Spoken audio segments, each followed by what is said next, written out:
Bismillahirrahmanirrahim. Assalamualaikum warahmatullahi wabarakatuh. Innal hamdalillah wassalatu wassalamu ala Rasulillah wa ala alihi wa ashabihi wa mawalah wala haula wala quwata illa billah amma ba'du. Alhamdulillah, Bapak Ibu jamaah sekalian rahimani wa rahimakumullah. Insyaallah kita melanjutkan pembahasan kita tentang kalimatut thayyibah. Ini kalimat la ilaha illallah. Telah kita lewati pembahasan tentang kalimat la ilaha illallah, bahwa kalimat ini memiliki keutamaan, kemuliaan baik yang tersebut di dalam Al-Quranul Karim, yang Allah Subhanahu wa taala mengungkapkan tentang kalimat ini dengan berbagai macam ungkapan-ungkapan.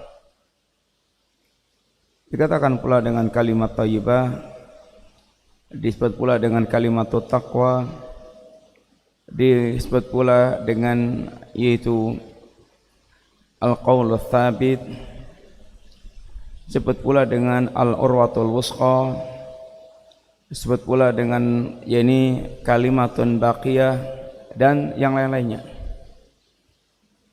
Demikian juga di dalam hadis Rasulullah sallallahu alaihi wasallam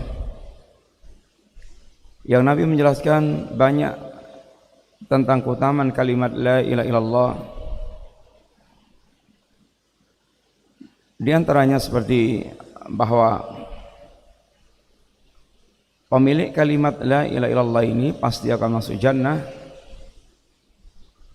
apabila dia mati dalam keadaan memurnikan kalimat la ilaha illallah. Pemilik kalimat ini dia memiliki atau menjadi jaminan seseorang dia mendapatkan ampunan Allah Ta'ala. Pemilik kalimat ini akan menjadikan amalnya sangat berbobot, dan bahkan kalimat ini menentukan bobotnya amalan di sisi Allah Ta'ala. Kalimat ini pula yang akan menjadi jaminan seorang mendapatkan syafaatnya Rasulullah sallallahu alaihi wasallam dan berbagai macam pula keutamaan yang lain.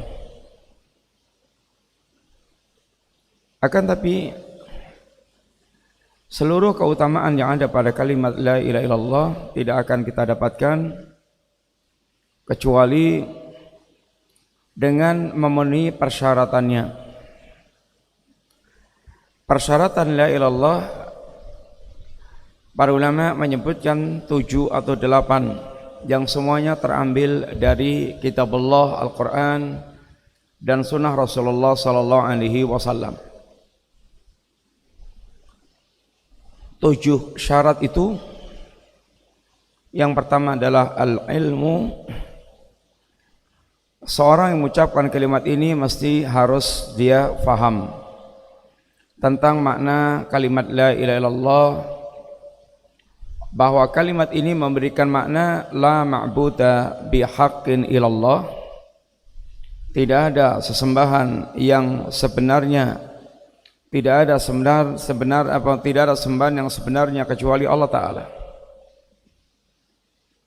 Karena Allah memang zat yang layak atau berat disembah, dan selain Allah tidak berat disembah sama sekali. Karena hanya Allah yang memiliki rububiyah dan memiliki kesempurnaan sifat. Adapun selain Allah sama sekali tidak memiliki rububiyah dan juga tidak memiliki kesempurnaan sifat, sehingga hanya Allah yang layak untuk disembah.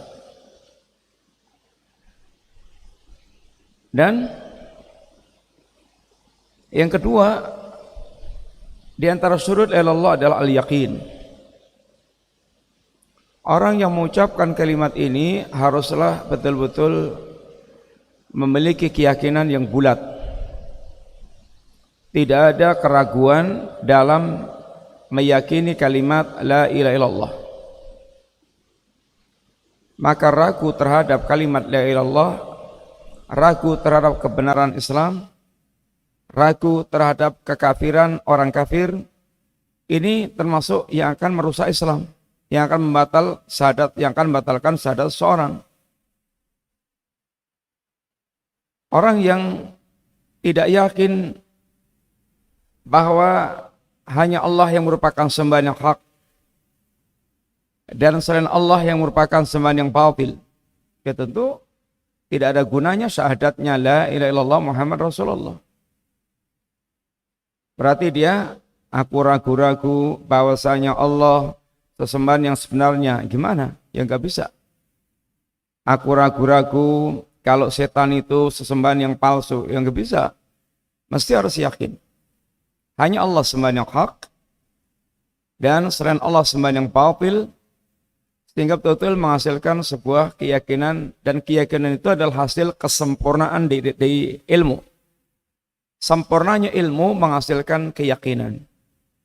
Sempurnanya ilmu menghasilkan keyakinan. Yang ketiga adalah al-ikhlas.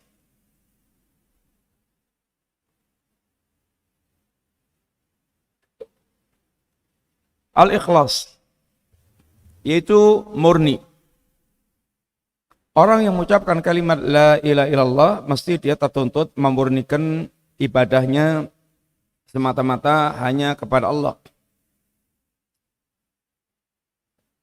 Tidak mencampurkan ibadahnya dengan kesyirikan, dengan niat-niat yang keliru, sehingga menuntut dia betul-betul memiliki keikhlasan, pemurnian di dalam penghambaannya kepada Allah Subhanahu wa taala.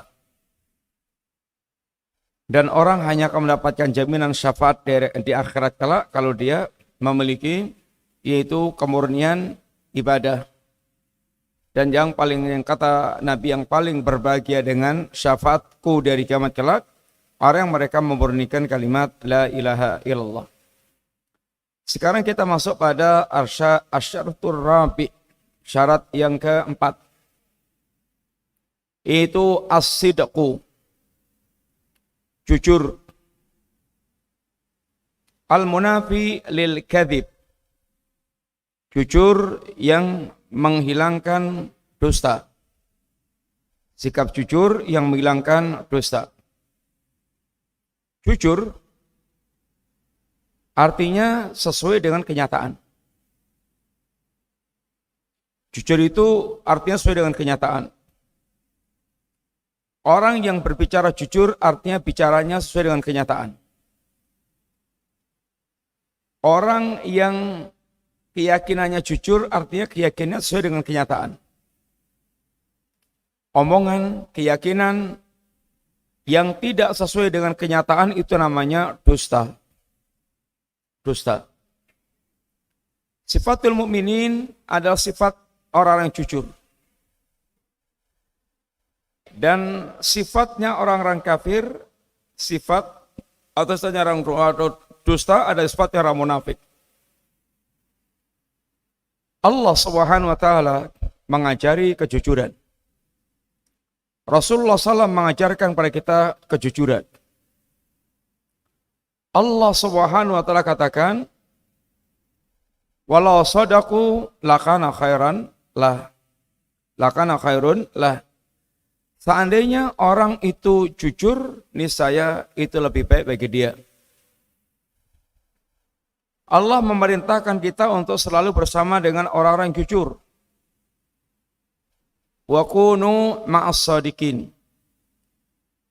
Bersamalah kalian orang-orang yang jujur. Sehingga Allah memerintahkan kita jujur.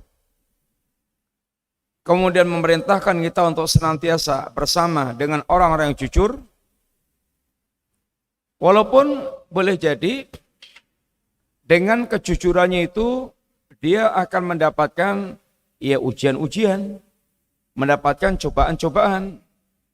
Bukan berarti kalau jujur itu kemudian langsung mulus kehidupannya, justru akan diuji kejujurannya tersebut. Diuji. Para sahabat diuji oleh Allah Subhanahu wa taala tentang kejujuran mereka, kejujuran iman mereka. Diuji oleh Allah Subhanahu wa taala. Sebagaimana Allah Subhanahu wa taala katakan di dalam Al-Qur'anul Karim. Alif Lam Mim. Ahasiban nasu ayyutraku ayyaqulu amanna wa hum la yuftanun. Walaqad fatanna alladhina min qablihim fala ya'lamanna Allahu alladhina sadaqu wa la ya'lamanna al-kadhibin. Alif Lam Mim. Apakah manusia menyangka bahwa dia dibiarkan begitu saja mengucapkan kami beriman, padahal mereka belum diuji oleh Allah Subhanahu wa taala. Padahal mereka belum diuji oleh Allah Subhanahu wa taala. Padahal orang-orang yang sebelum mereka telah Allah Subhanahu wa taala uji, yang dengan ujian itu Allah akan mengetahui siapa yang benar-benar jujur dengan imannya dan siapa yang mereka dusta dengan keimanannya. Ujian itu akan menjadikan seorang yaitu diketahui jujur atau dusta. Sebagaimana para sahabat Nabi radhiyallahu anhum jami'an yang mereka diuji oleh Allah dalam agamanya sampai mereka mendapatkan gelar dari Allah dengan gelar ulaika humus shadiqun. Ulaika humus shadiqun, mereka itulah orang-orang yang jujur. Itu setelah melalui proses ujian-ujian keimanan. Bagaimana para sahabat ketika mereka diuji di Mekah? Saat awal-awal dakwahnya Rasulullah sallallahu alaihi wasallam. Diuji sehingga kita mendapatkan kisah-kisah seperti Bilal bin Rabah, Ammar bin Yasir, Khabbab ibn al-Arq, kemudian sahabat-sahabat yang lainnya secara umum. Mereka diuji dengan gangguan-gangguan yang menimpa mereka gara-gara iman mereka. Dan mereka bersabar. Dan mereka tetap bersabar. Mereka mempertahankan iman mereka. Mereka menunjukkan tentang kejujuran, ya mereka menunjukkan kejujuran tentang iman mereka.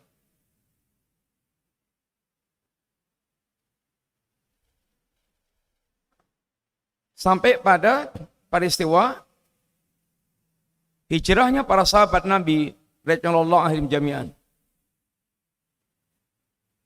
Bagaimana Allah menguji para sahabat dengan hijrah. Yang hijrah itu dia harus meninggalkan banyak hal yang memang tidak bisa dibawa. Yang memang tidak bisa dibawa. Rumah nggak bisa dibawa. Tanah nggak bisa dibawa. Gudang-gudang perdagangan nggak bisa dibawa. Aset-aset fisik nggak mungkin bisa dibawa. Ya terpaksa harus ditinggal. Bahkan yang bisa dibawa pun ketika harus kemudian ditinggal, ya ditinggal. Suhaib Ar-Rumi ketika dalam perjalanan hijrah dicegat oleh orang Quraisy. Mereka katakan, ya Suhaib, Anda dulu masuk sini dalam keadaan kere. Sekarang Anda akan bawa hartamu keluar. Kami enggak ridho. Suhaib serahkan seluruh hartanya kepada mereka. Dalam rangka untuk bisa melenggang hijrah ke Madinah. Bahkan Suhaib serahkan harta simpanannya, dia tunjukkan, silahkan mereka ambil. Suhaib memandang ini adalah perdagangan dengan Allah Ta'ala, yang akan dibeli oleh Allah perdagangannya Suhaib. Maka sampai di kota Madinah, Nabi ucapkan kepada Suhaib, Rabbi hal bai'u ya Aba Yahya. Rabbi hal bai'u ya Aba Yahya. Sungguh sangat beruntung perdagangan Anda, wahai Abu Yahya. Suhaib telah berdagang apa? Suhaib telah berdagang dengan Allah dengan melepaskan seluruh hartanya karena untuk mewujudkan yaitu hijrah fisabilillah, karena ini yang dikehendaki oleh Allah Ta'ala. Yang barang siapa tidak mau zalimi anfusihim, orang-orang yang zalim, maksiat, durhaka kepada Allah Ta'ala, maka para sahabat telah menunjukkan kejujuran iman mereka. Dan orang yang mereka jujur seperti ini, apapun yang menimpa iman mereka sebagai resiko yang mereka beriman, mereka akan tanggung. Dia akan tanggung. Maka ketika kaum mukminin menghadapi peperangan dahsyat, ini perang Ahzab, di mana dengan perang Ahzab itu pasukan musuh bergabung dan jumlahnya sangat besar untuk melibas habis Nabi dan para sahabat. Melihat pasukan yang sangat besar seperti ini, kaum muslimin tidak ragu-ragu. Kaum mukminin tidak ragu-ragu dengan janji Allah Ta'ala. Di depan mata boleh jadi kematian, tetapi hati mereka yakin dengan janji Allah. Maka perkataan orang mukmin apa? Hada ma wa'atana Allah wa rasuluh wa sadaqallahu wa rasuluh. Ini yang dijanjikan Allah. Ini yang dijanjikan Allah dan Rasulnya. Dan pasti benar Allah dan Rasulnya. Sehingga kaum mukminin hatinya bahkan semakin kokoh. Tidaklah bertambah kecuali keimanannya. Beda dengan orang munafik yang memang mereka tidak jujur dalam imannya. Maka saat-saat yang genting seperti itu, su'udhan, yang keluar su'udhan kepada Allah Ta'ala. Apa komentar orang munafik? Ma wa'atana Allah wa rasuluhu illa ghurura. Tidaklah janji Allah dan Rasulnya kepada kita kecuali tipuan-tipuan belaka.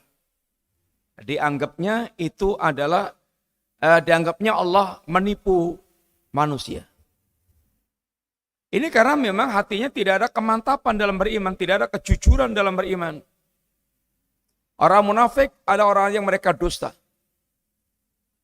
Kalau lihat zahirnya sih, dalam posisi mereka nyaman, omongan-omongannya sangat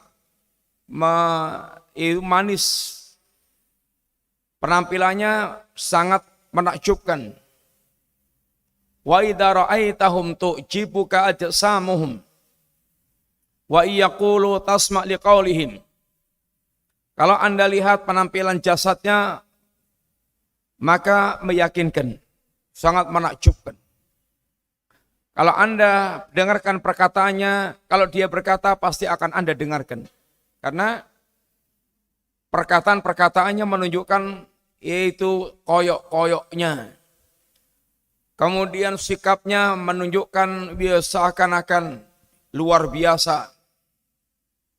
Kalau dia datang dengan sumpah-sumpah penuh dengan penekanan-penekanan, idza ja'akal munafiquna qalu nashhadu innaka la rasulullah. Ketika datang orang-orang munafik kepada engkau ya Rasulullah SAW, dia mengatakan, nashhadu innaka la Rasulullah. Kami bersaksi ya Rasulullah, engkau adalah utusan Allah. Orang munafik ini menegaskan dengan penuh keyakinan. Menegaskan dengan penuh keyakinan. Tetapi Allah SWT yang tahu hatinya manusia menegaskan, wallahu yashhadu innal munafiqina lakadzibun. Allah SWT menjadi saksi bahwa orang-orang munafik itu pendusta. Bahwa orang-orang munafik itu pendusta. Dusta. Kalau ngomong itu hanya lisannya aja. Yaquluna bi afwahihim. Mereka hanya omong doang kata orang. Omdong. Omdong atau apa? Omdong. Mitro untuk bos. Kalau dalam bahasanya, biasanya untuk bos. Hanya ngowos saja. Tapi hatinya kosong dari keyakinan apa yang dia ucapkan. Enggak ada kejujuran. Enggak ada kejujuran. Adapun kalau mukminin, kalau dia sudah memang betul-betul dia menegaskan keimanannya, ya tanggung jawab, artinya sembodo. Sembodo. Dia bilang beriman, ya sudah, dia sembodo. Akan dia tanggung semua apa yang menimpa dirinya. Ketika mendapatkan ujian, beda banget antara orang mukmin dengan orang munafik.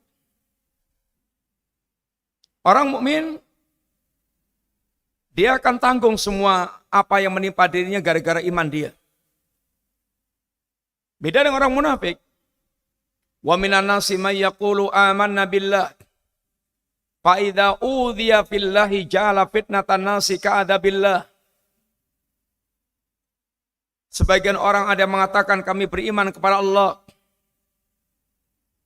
Apabila mereka diganggu, gara-gara iman yang mereka miliki, gara-gara iman dia, gara-gara imannya dia mendapatkan gangguan-gangguan. Apa yang kemudian ini terjadi? Ja'ala fitnatallahi ka'adabillah. Mereka menjadikan fitnah yang menimpa mereka. Mereka menjadikan gangguan yang menimpa mereka seperti adab Allah Ta'ala. Wa minan nasi may yaqulu amana billah fa idza udhiya fillah ja'ala fitnatan nasi ka'adabillah. Mereka anggap gangguan-gangguan yang menimpa dirinya itu adalah azab Allah Ta'ala. Maka dia ingin lepaskan itu gangguan, artinya berarti dia, ini imannya dia pula lepaskan. Karena dia anggap imannya menjadi sumber malapetaka. Imannya menjadi sumber malapetaka. Menjadi sumber mendapatkan gangguan-gangguan. Wa minan nas may ya'budullaha ala harfin. Ada manusia, ada orang yang mereka beribadah kepada Allah itu posisinya ala harfin, enggak mantap. Menggering-menggering. Menggering-menggering. Beda dengan mukmin, beribadah kepada Allah mantap.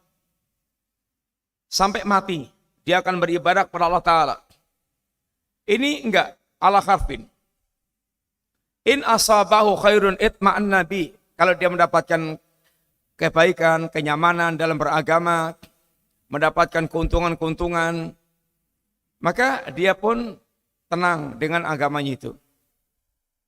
Tapi kalau diuji oleh Allah Subhanahu wa taala, wa in asabatu fitnatun inqalaba ala wajhi. Tapi kalau dia kemudian diuji Allah dengan fitnah-fitnah, ujian-ujian, dia pun jelek balik ke belakang. Khasirat dunya wal akhirah. Orang seperti ini rugi dunia dan rugi akhirat. Ujian yang menimpa dia nggak mungkin lepas dengan dia kemudian meninggalkan ibadah kepada Allah Ta'ala. Di akhirat ya dia akan rugi lagi juga karena dia telah melepaskan agama Allah Ta'ala.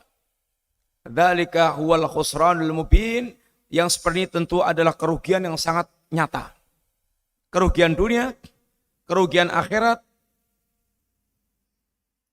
Ini adalah orang-orang yang mereka tidak memiliki kemantapan dalam beribadah. Mereka penuh dengan keraguan-raguan. Tidak memiliki kemantapan. Beda dengan mukmin yang mereka betul-betul membangun agamanya dengan keyakinan, dengan kejujuran. Dia jujur, dia ini tidak memoles-moles, tidak memalas, bukan pengakuan yang palsu, tapi betul-betul mereka adalah yaitu jujur sesuai dengan apa yang dia ucapkan, sesuai dengan kenyataan. Siap menanggung segala resikonya. Itu orang jujur. Maka berkata Syekh Abdul Razak hafizallahu taala bila mengatakan wa dzalika bi ay yaqula al-'abdu hadhil kalimata shadiqan min qalbi. Yang demikian itu seorang hamba mengucapkan kalimat la ilaha illallah shadiqan min qalbi, jujur dari hatinya.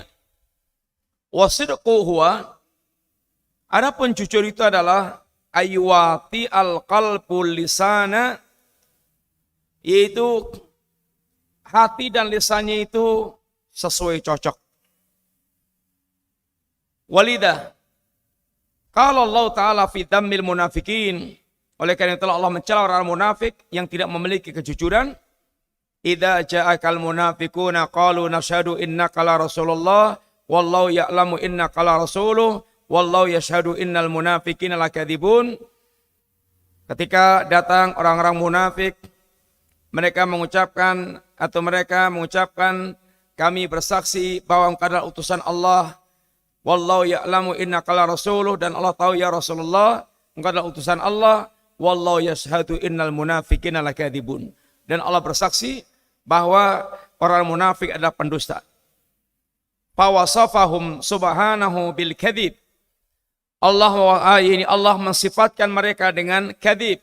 Li'anna maqaluhu bi alsinatihim lam yakun mawjudan fi qulubihim, karena mereka mengucapkan sesuatu yang tidak ada dalam hati mereka. Sebagaimana Allah Subhanahu wa taala juga berfirman tentang orang munafik ini, alif lam mim akhasiban nasu ayutraku ayyaqulu amana wa hum la yuftanun. Alif lam mim, apakah manusia menyangka dia akan dibiarkan begitu saja mengatakan kami beriman, sedangkan mereka belum diuji oleh Allah Ta'ala. Walaqad fatanna alladziina min qablihim fala ya'lamanna Allahu alladziina shadaqu wa la ya'lamanna al-kadzibin.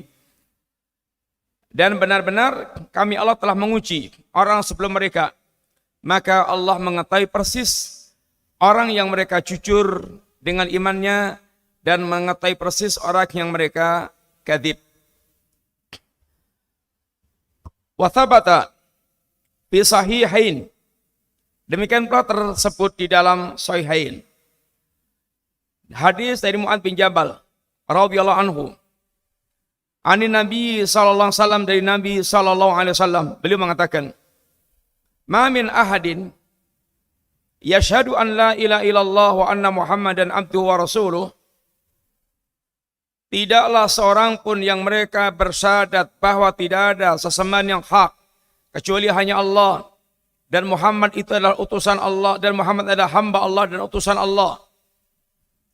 Shadiqan min qalbi, ucapan ini asyhadu alla ilaha illallah wa asyhadu anna Muhammadan abduhu wa rasuluh, ucapan ini shadiqan min qalbi, jujur keluar dari hatinya, illa harramahullahu 'alan nar, kecuali Allah akan haramkan dirinya dari neraka. Kecuali Allah akan haramkan dirinya dari neraka.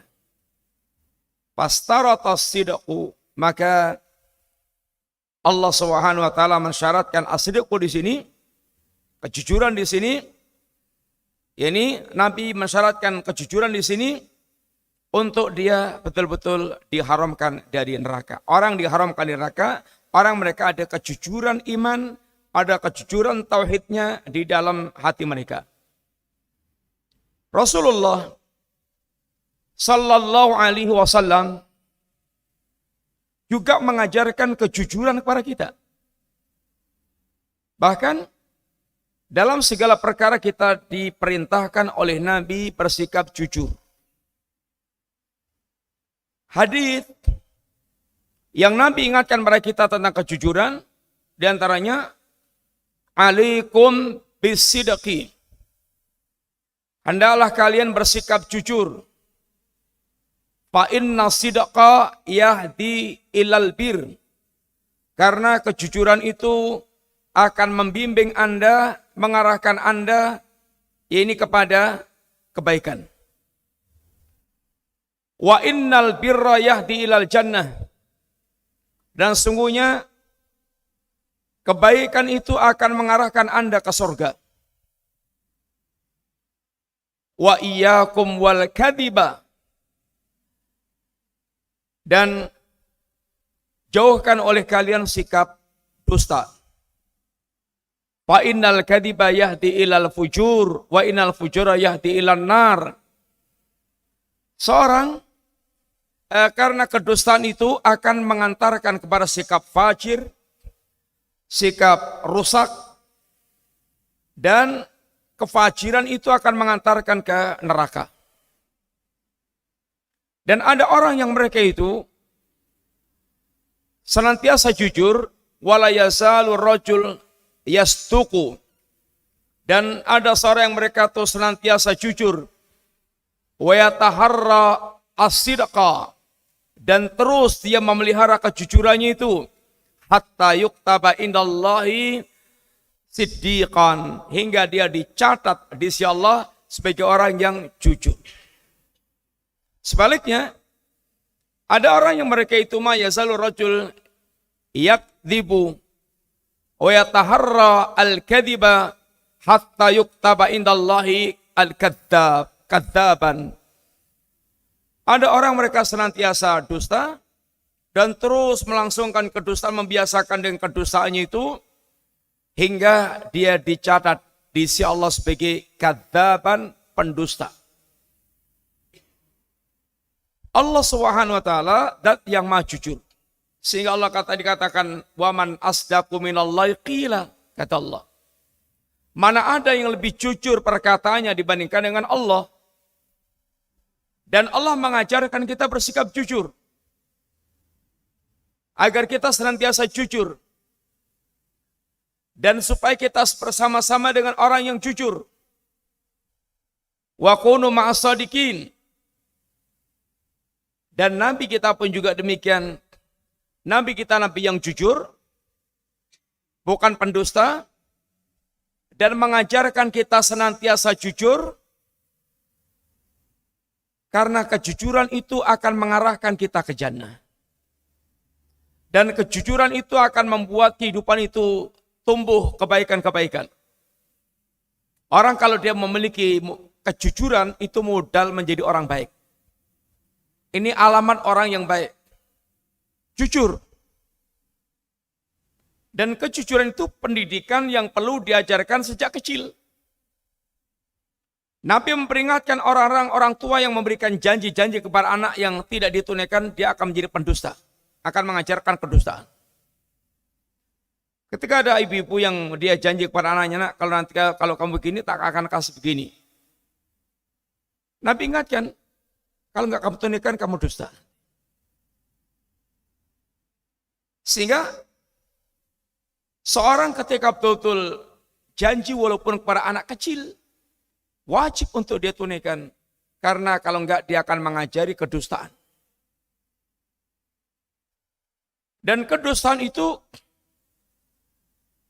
telah menjadi polusi kehidupan yang mewarnai di mana-mana. Penuh dengan kepalsuan.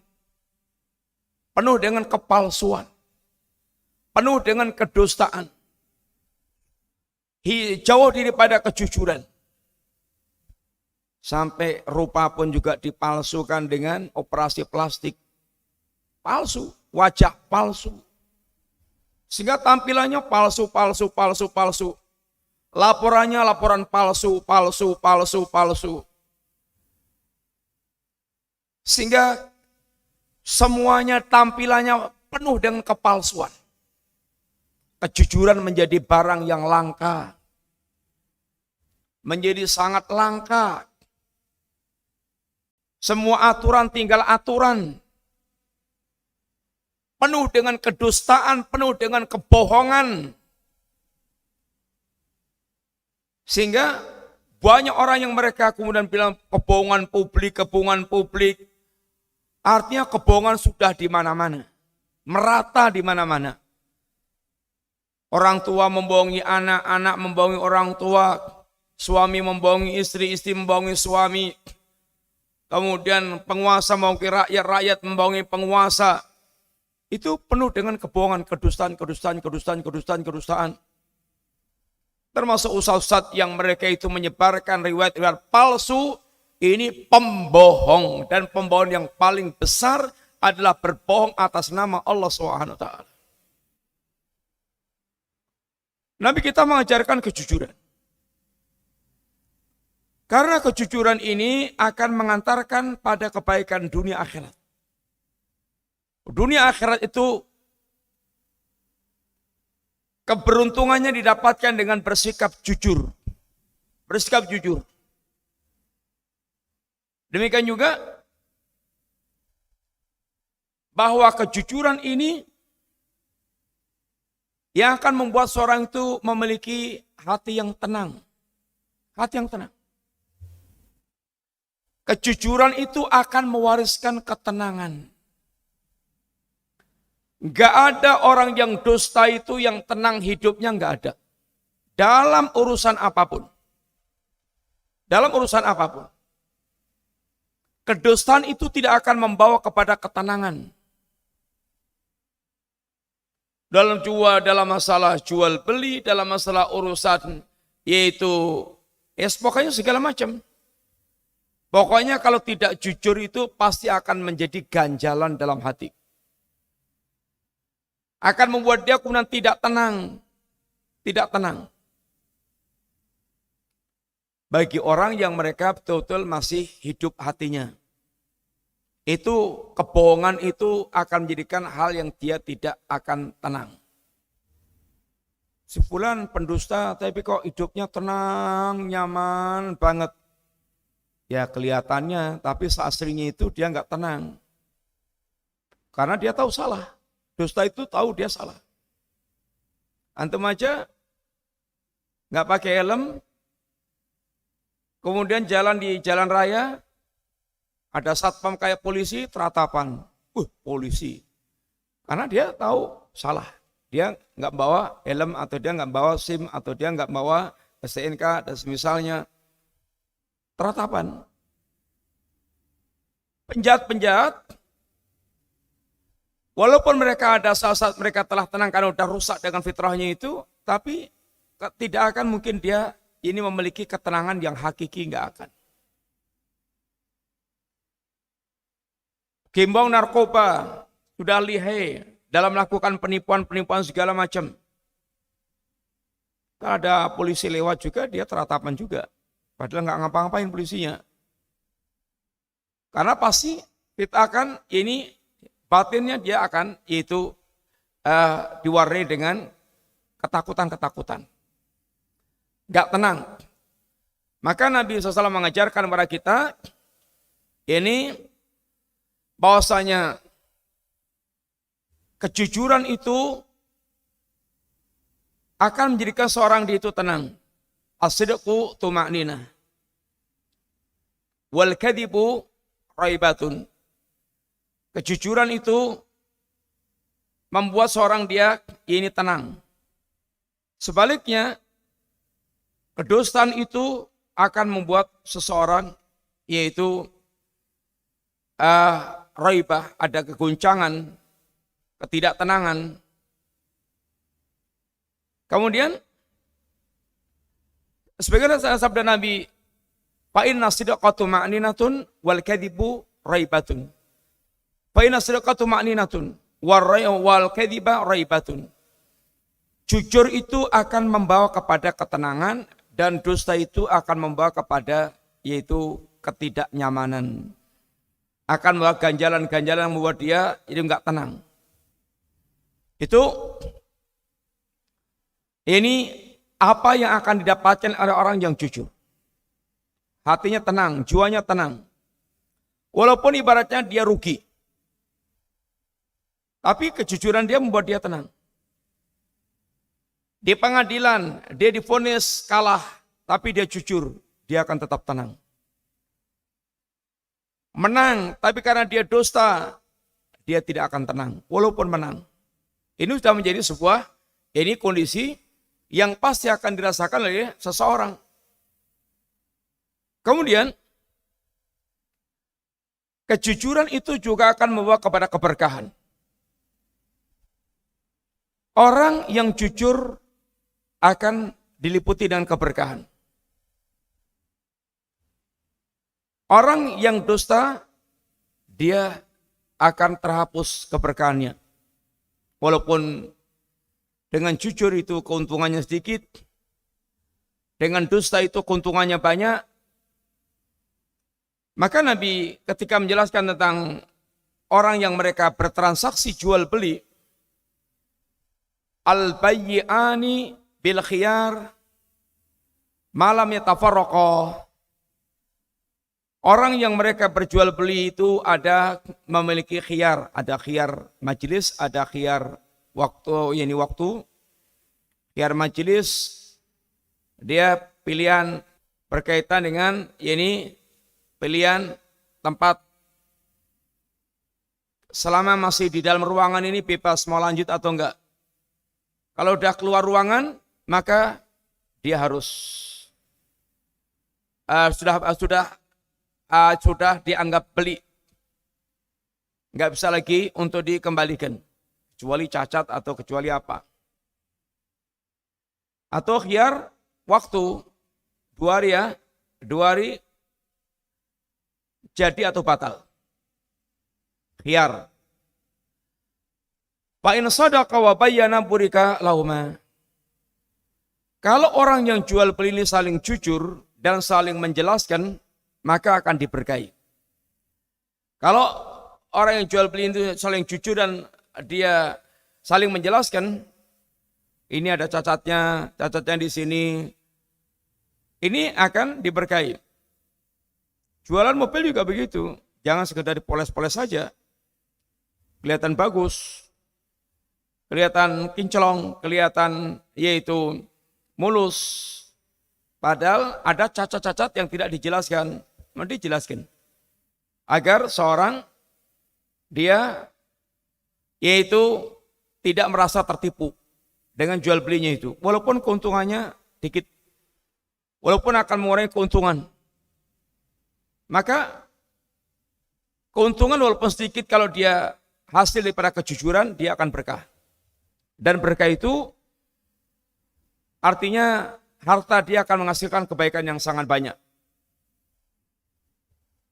Dan ada orang mereka jujur kepada Allah. Jujur kepada Allah. Jujur itu meliputi jujur kepada Allah, jujur kepada para hamba Allah Ta'ala. Jujur kepada Allah, maka dia senantiasa membenarkan apa yang dia janjikan kepada Allah Ta'ala. Orang yang bersyahadat, la ilaha illallah Muhammad Rasulullah, asyhadu an la ilaha illallah wa asyhadu anna Muhammad Rasulullah, jujur, artinya dia akan buktikan ucapannya itu dalam kenyataannya. Itu jujur. Orang mengucapkan kalimat ini kemudian menunjukkan fenomena yang palsu dalam kehidupannya, berbeda dengan kalimat la ilaha illallah Muhammad Rasulullah, maka dia telah palsu, tidak jujur. Maka kata Nabi, Allah katakan, minal mu'minina rijalun sadaqu ma'ahadullaha ali. Ada sebagian mukminin, orang-orang yang mereka telah jujur dengan perjanjian yang mereka buat kepada Allah Ta'ala. Seorang punya janji dengan Allah, maka dia wujudkan apa yang dia janjikan kepada Allah, maka dia telah bersikap jujur kepada Allah Ta'ala. Ada seorang datang pada Nabi, ya Rasulullah, kalau nanti ada saat peperangan, akan aku tunjukkan kepada Allah bagaimana aku terjun di medan perang. Maka ketika Nabi katakan, kalau dia jujur, Allah akan ini benarkan. Benar, ketika di peperangan, maka bagaimana dia kemudian jasad dia menghadapi sabetan-sabetan pedangnya musuh, atau tombaknya musuh, atau panahnya musuh, sehingga dia syahid dengan penuh luka yang sekian banyak. Sehingga setiap apa yang kita lakukan butuh kejujuran. Baik janji kita kepada Allah maupun janji kita kepada yaitu hamba-hamba Allah Subhanahu wa taala. Dan nanti saatnya jujur ini akan bermanfaat di hadapan Allah taala. Hadza yaumu yang falsadiqina sidquhum. Inilah hari orang-orang yang berjujur, orang yang jujur manfaat dengan kejujurannya itu.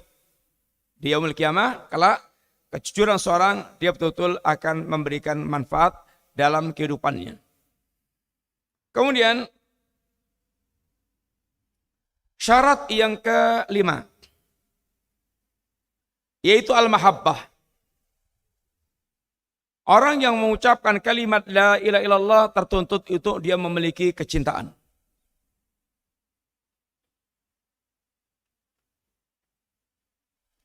Iman itu identik dengan cinta. Walladzina amanu asyaddu hubban lillah. Orang-orang mukmin itu sangat amat cintanya kepada Allah Ta'ala. Semakin sempurna imannya, semakin sempurna kecintaannya. Semakin berkurang kadar imannya, semakin berkurang kadar kecintaannya. Maka kata Nabi, man ahabba lillah wa abghadha lillah wa a'ta lillah wa mana'a lillah faqad istakmalal iman. Barang siapa yang dia mencintai karena Allah, membenci karena Allah, memberi tidak memberi karena Allah, dia telah sempurna iman itu. Sehingga iman menuntut untuk kita mencintai karena Allah dan membenci karena Allah. Karena asalnya iman itu adalah kecintaan kepada Allah. Sehingga dengan imannya, dia tertuntut mencintai apa yang dicintai Allah, membenci apa yang dibenci Allah, karena porosnya iman adalah kecintaan kepada Allah Ta'ala. Bagaimana orang-orang yang mereka mengucapkan syahadat tauhid, lalu dia benci dengan tauhid? Tentu orang mengucapkan syahadat tauhid, dia sedikit banyak akan memiliki kecintaan kepada tauhid. Itu sudah merupakan kepastian. Dan kecintaan inilah yang akan melahirkan rasa manisnya kita munculkan amaliyah kepada Allah Subhanahu wa taala. Orang yang hatinya ada kecintaan kepada Allah, itu akan menghasilkan halawatul iman, rasa manisnya iman.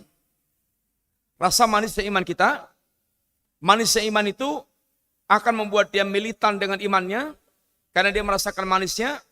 Yang kedua, dia akan merasakan indahnya amal-amal ibadah.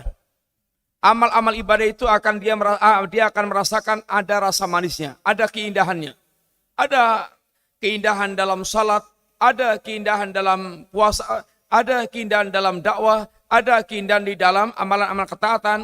Intinya, ketika seorang imannya itu telah merasakan manisnya iman, dia pula akan merasakan manisnya ibadah.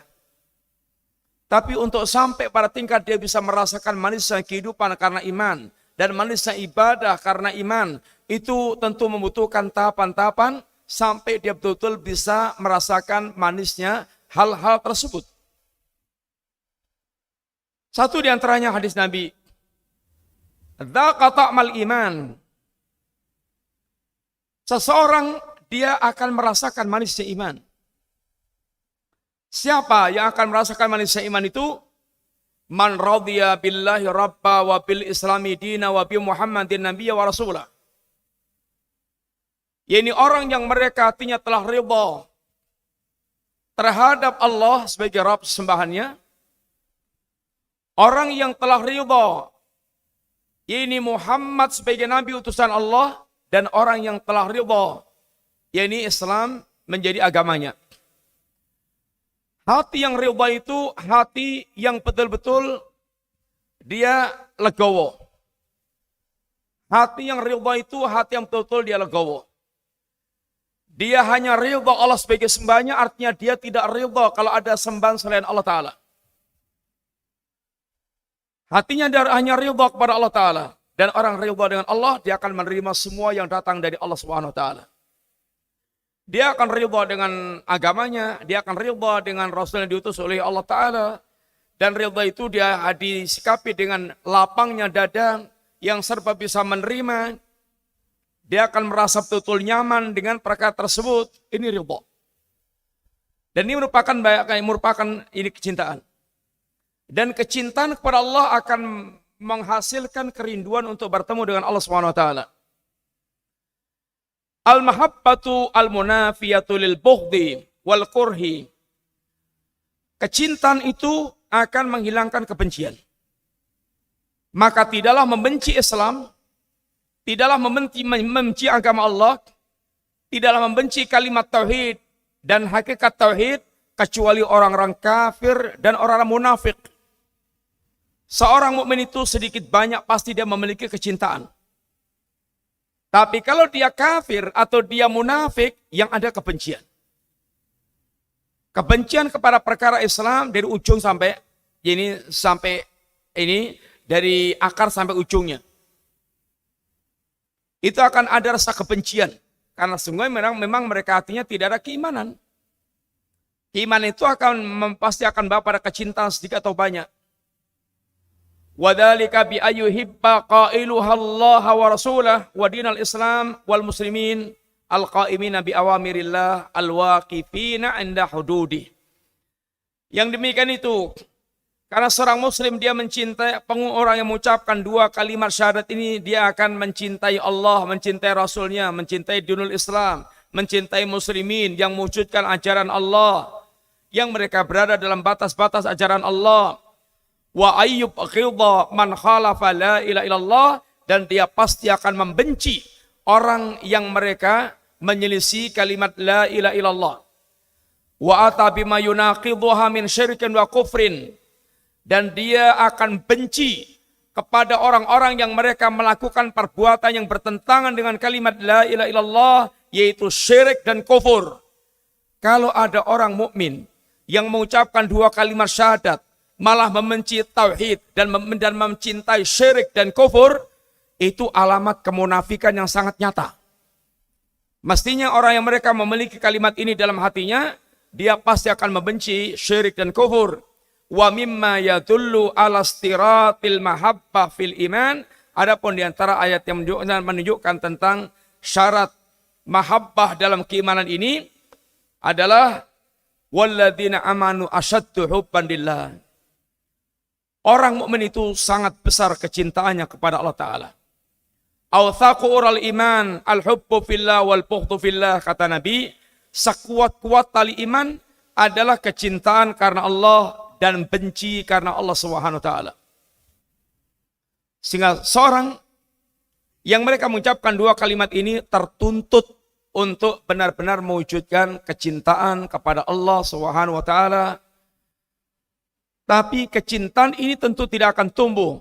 Cinta kepada Allah nggak akan tumbuh kecuali dengan sebab-sebab. Di antara sebabnya adalah dia mengenal Allah Subhanahu Wa Ta'ala. Bagaimana akan cinta kepada Allah tanpa mengenal Allah? Yang pepatah mengatakan tak kenal maka tak sayang. Maka kenalilah Allah dengan benar. Baik mengenal Allah melalui ciptaannya yang terbentang di alam semesta, maupun mengenal Allah yaitu melalui nama-nama dan sifat yang Allah telah terangkan kepada kita.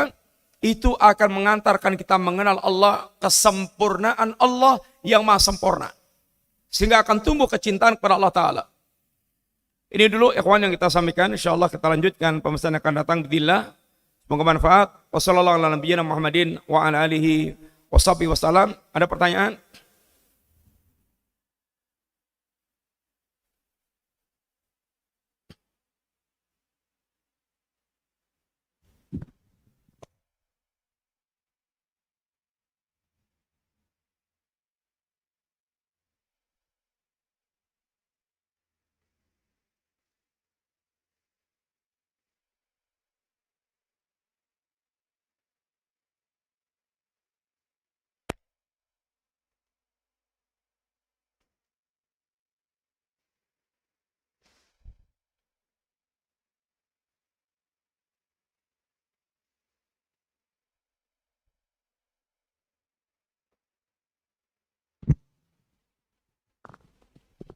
Baik, bismillah Ustaz.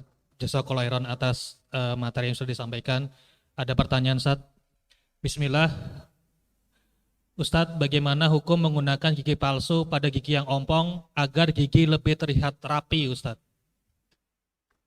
Ya boleh, karena fungsi gigi fungsinya macam-macam. Fungsi estetis, keindahan, ada fungsi pencerakan untuk mengunyah itu biar sempurna, sehingga sempurna kepencerakannya itu akan ya ini lebih sempurna. Kemudian fungsi suara, karena suara akan sempurna ketika yaitu lidah ini notok ke gigi bagian sini, notok ke bagian ini. Kalau giginya habis, ya suaranya juga tidak akan bisa yaitu loss atau tidak akan bisa sesuai dengan ini tepat pada fungsi huruf-hurufnya tersebut. Yang tidak boleh adalah pangur. Tahu pangur enggak? Pangur itu apa? Ngeratakan gigi. Pangur. Wallahu taala alam bisawab. Taib, jazakallahu khairan Ustadz atas penjelasannya. Pertanyaan berikutnya Ustadz. Bismillah, izin bertanya Ustadz. Ustadz, bagaimana dengan dusta berbohong masalah tempat tinggal? Karena tidak mau orang itu tahu keberadaan saya. Ya nggak boleh, nggak tahunya alasannya apa, nggak boleh tahunya alasannya apa. Bilang aja, aku nggak mau ngasih tahu. Udah, ngapain bohong-bohong? Bohong nggak boleh kecuali dalam beberapa hal. Bohong yang boleh itu bohong antara suami istri yang akan membawa maslahat karena untuk merukunkan kembali, atau bohong kepada orang yang sedang bermasalah untuk kemudian bisa dia rujuk lagi. Ini adalah diantara bohong yang dibolehkan. Dan bohong di dalam peperangan. Karena peperangan adalah ya ini siasat. Wallahu ta'ala a'lam bisawab. Taib, jazakallahu khairan Ustadz atas penjelasannya. Pertanyaan berikutnya Ustadz. Assalamualaikum Ustadz. Waalaikumsalam. Izin bertanya, bila seseorang terjatuh dalam dosa, apakah itu berarti ia tidak jujur dalam keimanannya? Dan bagaimana mengkokohkan keimanan bila terjatuh ke dalam kemaksiatan Ustadz? Orang yang mereka maksiat yang jelas dhaful iman, lemah iman. Kalau dia jujur dengan imannya, imannya akan mendorong dia untuk kembali kepada Allah, kembali ke jalan Allah Ta'ala. Karena sifat mukmin bukan berarti tidak pernah terjatuh dalam dosa. Sifat orang bertakwa bahkan Allah katakan, walladzina idza fa'alu fahisyatan aw dzalamu anfusahum dzakarullaha fastaghfaru lidzunubihim. Orang-orang yang bertakwa itu diantara cirinya adalah orang yang apabila dia terjatuh dalam perbuatan fahisyah atau kezaliman kepada diri sendiri, kemudian dia ingat kepada Allah dan mendorong dia untuk segera bertobat kepada Allah SWT, minta ampun kepada Allah Ta'ala. Ini adalah orang mereka jujur dengan keimanannya, dia mengakui Allah, dia mengakui dosanya, kemudian dia segera kembali kepada Allah dengan bertobat kepada Allah Ta'ala. Ini adalah kejujuran iman. Yang diancam itu orang mereka terus menerus dalam melakukan perbuatan kemaksiatan padahal dia tahu. Wallahu a'lam bishawab. Taib, jazakallahu khairan Ustadz atas penjelasannya. Pertanyaan berikutnya Ustadz. Bismillah, izin bertanya Ustadz. Ustadz, bagaimana jika ada orang yang berpendapat berbohong untuk kebaikan itu tidak apa-apa? Misal, kita berdusta kepada orang tua agar hubungan antara orang tua dan anak tidak retak. Ya, tadi kebohongan itu dibolehkan dalam satu islah antara suami istri, kemudian mengislah antara ini dua kelompok atau dua orang yang sedang bertikai, sedang ada masalah, lalu Anda menjadi perantara untuk mengislahkan, kemudian bohong itu pun kata para ulama sesungguhnya adalah namanya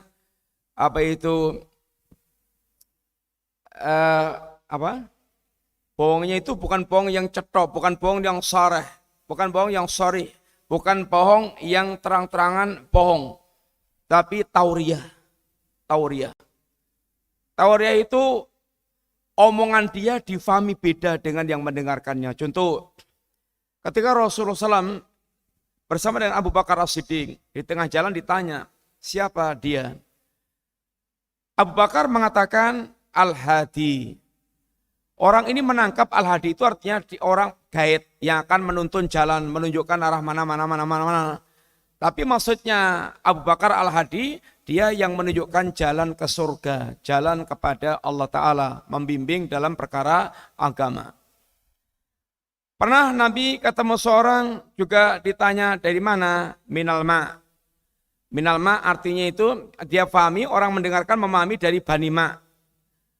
Tetapi Nabi maksudkan minal ma' itu kejadianku dari air. Ya ini dari air. Semuanya kita kejadian dari air. Itu enggak ada dustanya, tetapi orang memahaminya berbeda. Wallahu ta'ala a'lam bishawab. Taib, jazakallahu khairan Ustaz atas penjelasannya.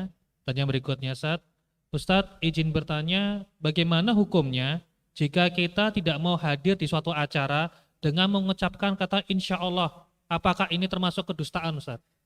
Insya Allah itu bukan untuk tidak hadir. Insya Allah itu dengan menggunakan nama Allah, itu dia betul-betul akan hadir kecuali Allah, yaitu kecuali Allah memberikan udzur. Artinya jika tidak ada halangan, dia akan hadir. Itu memberikan kepastian.